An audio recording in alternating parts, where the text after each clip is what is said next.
అందరికీ నమస్తే.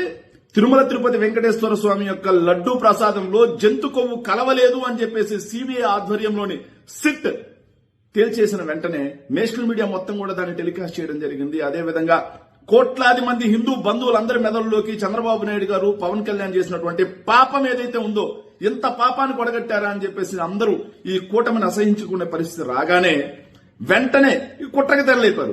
అంబటి రాంబాబు గారి మీద ఒక పథకం ప్రకారం ఏదైతే పెమ్మసాని చంద్రశేఖర్ అనే ఒక వ్యక్తి ఆధ్వర్యంలో స్థానిక ఎమ్మెల్యేని పంపించి ఆయన మీద హత్యకి తెరలేపారంటే ఇది నిజంగా ప్రజాస్వామ్యం నడుస్తా ఉందా, లేకపోతే జంగిల్ రాజు నడుస్తా ఉందా? ఆయన్నేమో ఒక పథకం ప్రకారం ఈ గ్రంథాలయ చైర్మన్ చేత బండబూతులు తిట్టిస్తారు.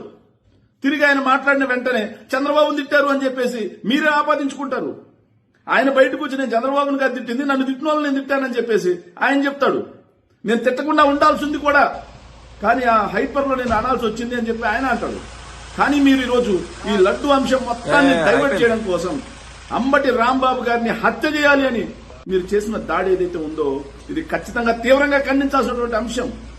మీకు అధికారం ఉంది కదా అని చెప్పేసి ఒక గూండాల మాదిరిగా జంగిల్ రాజు సృష్టిస్తూ పోలీసుల్ని ప్రేక్షక పాత్ర వహించేలా పక్కన పెట్టుకుని అంబటి రాంబాబు గారి ఇల్లు ధ్వంసం చేస్తారు, ఆఫీస్ ధ్వంసం చేస్తారు, వాహనాలు ధ్వంసం చేస్తారు, ఆయన చంపడం కోసం పోతారు. మరి ఇది జంగిల్ రాజు కాదా?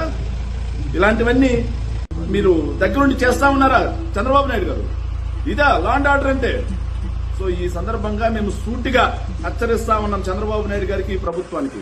అయ్యా, మీరు ఇలాంటి చర్యలు చేస్తే ఈ పిరికి పంద చర్యలతో వైఎస్ఆర్ కాంగ్రెస్ పార్టీని భయపెట్టలేరు.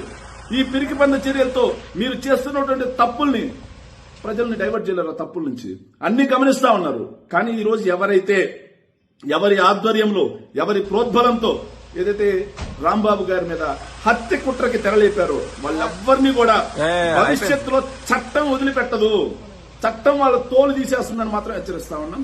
సో మరొకసారి అంబటి రాంబాబు గారి మీద జరిగిన దాడిని తీవ్రంగా ఖండిస్తూ ఆయనకి వైఎస్ఆర్ కాంగ్రెస్ పార్టీ మొత్తం కూడా అండగా నిలబడుతుందని తెలియజేసుకుంటూ థ్యాంక్ యూ.